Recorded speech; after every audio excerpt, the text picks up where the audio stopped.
हिंदू और एक मुसलमान, एक बना हिंदू और एक मुसलमान।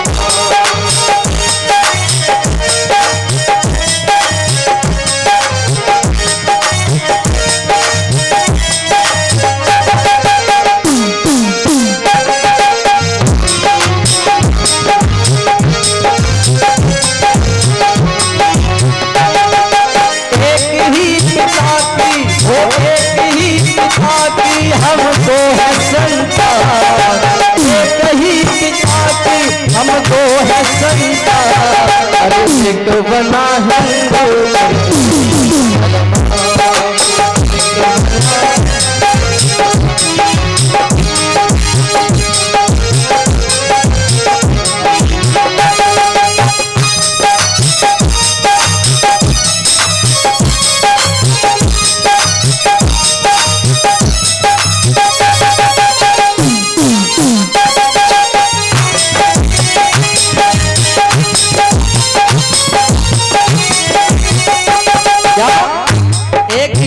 कि हम दो हैं संतान और एक बना हिंदू और एक मुसलमान। अब महाराज देखिए, कोई धर्म कोई पंथ किसी को बुरा करना नहीं सिखाते, लेकिन ये कुछ राजनीतिक रोटियां सेकने वाले जो है ना, वो ही आपस में भिड़ाते हैं और हम उनकी बातों में आकर के भिड़ जाते हैं। और भिड़ जाते हैं तो नुकसान हमारा और आपका होगा। वो तो सुबह तुम्हें बातों में लगाया भिड़ा गए और शाम को एक ही टेबल पर बैठ करके रोटी खाते हैं। हमारा मरोगे तुम क्या? कि एक ही पिता की हम दो हैं संतान, और एक बना हिंदू और एक मुसलमान, एक बना हिंदू और एक मुसलमान।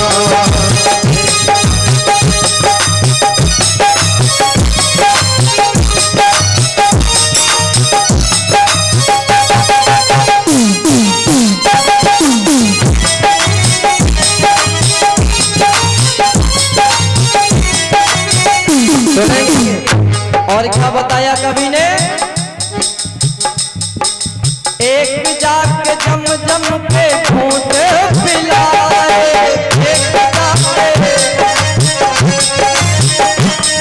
सुनिए, एक जाके जम जम के घूंट पिलाए।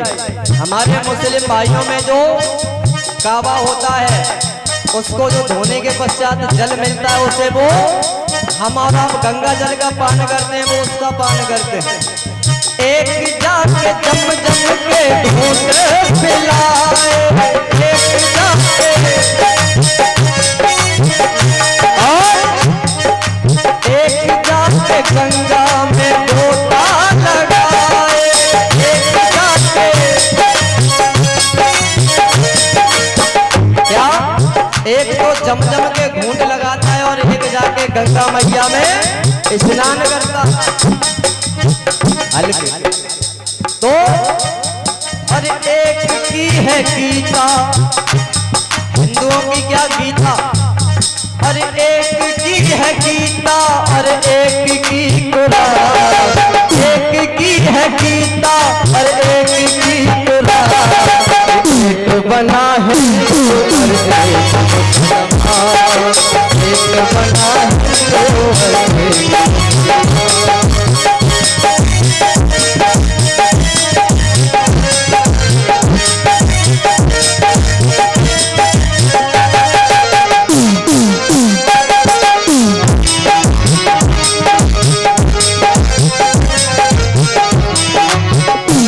और सुनिए, अब एक जाके मैया को चूनर उड़ाए, एक जाके सुनिए, अपनी दुर्गा मैया पर चुनरी कौन चढ़ाता है? हम और आप सनातनी हिंदू। और एक जाके बाबा को चादर उड़ाए, एक जाके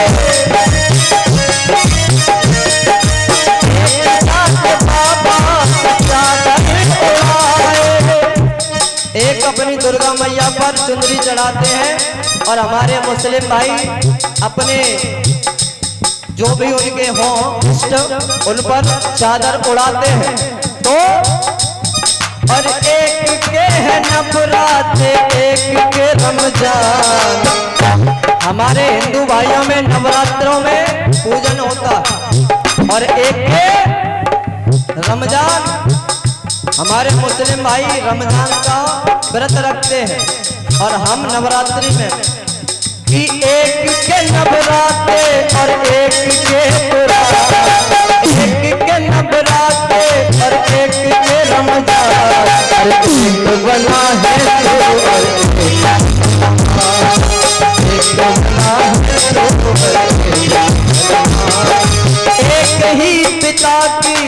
एक ही पिता की हम दो है संतान। एक ही पिता की हम दो है संतान और एक बना हिंदू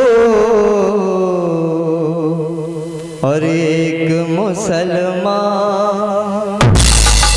क्या बोलना पड़ेगा?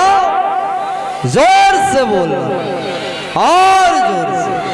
महाराज कोई धर्म कोई मजहब कोई पंथ एक दूसरे से बैर भाव नहीं सिखाते, लेकिन ये कुछ राजनीति की रोटी सेकने वाले भेड़िए हमें आपस में भिड़ाते हैं तो खामियाजा भी हमें ही को भुगतना पड़ता है। वो सुबह भिड़ाते हैं, शाम को एक टेबल पर नाश्ता करते हैं, भोजन करते हैं। मरो तुम क्यों उनकी बातों में आए, लड़ गए तो नुकसान उनका नहीं, उनका तो फायदा है। ध्यान रहे, ज्यादा नहीं बोलूंगा महाराज, किसी को कष्ट हो तो क्या फायदा। प्रेम से बोलिए गोविंद भगवान की। समझदार के लिए सारा ही काफी होता है। हे राजन, भगवान ने यज्ञ पत्नियों पर भी कृपा की। उसके पश्चात एक दिन भगवान प्रातः काल अपनी आंखों को मिचमिचाते हुए उठते हैं और क्या देखा कि घर के अंदर तमाम प्रकार के व्यंजन बन रहे हैं। आज मेरे गोविंद अपने बाबा नंद से पूछते हैं, कहते हैं हे बाबा ये क्या हो रहा है? कि बाबा बाबा ये नया उत्सव, आज कौन सा उत्सव हो रहा है मुझे बतलाइए तो सही। कि बाबा बाबा ये नया उत्सव और किस लिए मनाया जाता है, हो जाता है।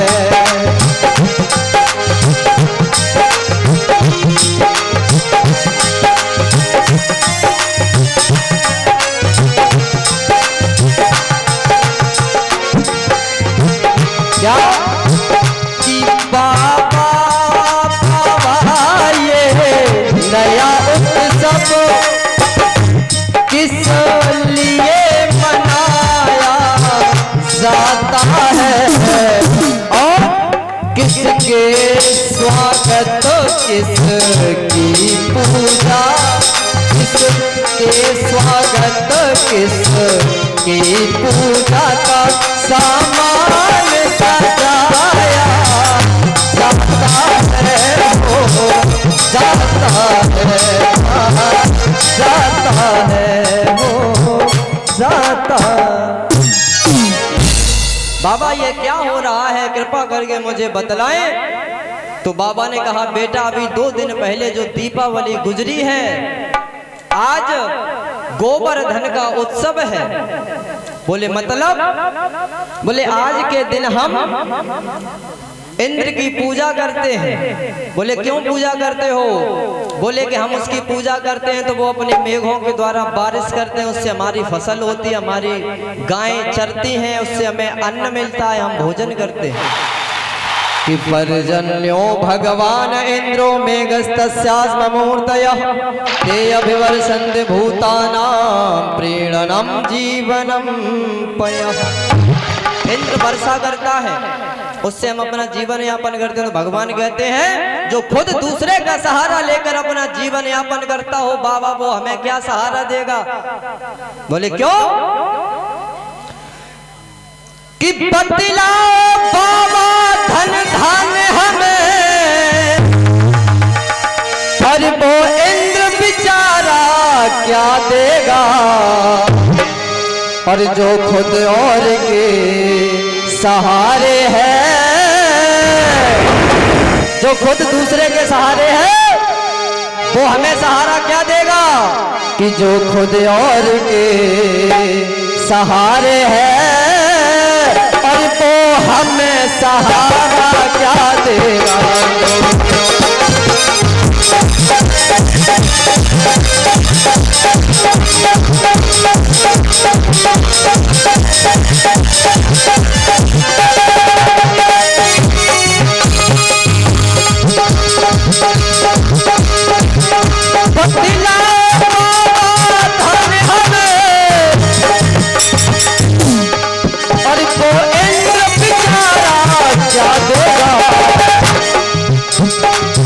जो खुद और के सहारे है, जो खुद और के सहारे है, वो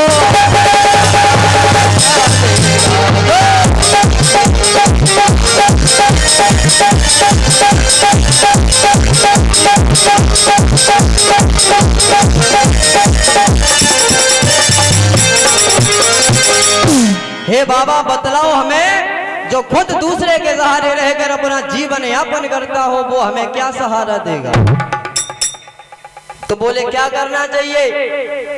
कन्हैया जी ने कहा अरे बाबा, इंद्र हमारा कुछ नहीं बिगाड़ सकता। बाबा ने कहा यदि हम पूजा नहीं करेंगे तो वो बारिश नहीं करेगा, बारिश नहीं होगी तो ना कोई फसल होगी, हम जीवन यापन कैसे करेंगे। तो भगवान कन्हैया बोले पापा, हे बाबा वो कुछ नहीं कर सकता हमारा। बोले तो क्या करना चाहिए। आज भगवान कन्हैया ने कहा असलियत में अगर हमें किसी का पूजन करना चाहिए तो गिरिराज पर्वत का। बोले क्यों। कि जिस पर हम लोग विचरते हैं और ये गौएं बछड़े चरते हैं, जिसके कारण हम ब्रजवासी दिन रात किलोले करते हैं। हमें उसका पूजन करना चाहिए जिस पर हमारी गायें चरती हैं और हमें दुग्ध देती हैं। बोले अच्छा, तो मनमोहन की बात पर करके सब विश्वास लेकर सामग्री चले गोवर्धन के पास। आज बैलगाड़ियों में समस्त सामग्री को भर लिया और सभी लोग नाचते गाते हुए गिरिराज पर्वत पर जा रहे हैं। ले आइए महाराज जी। सोनू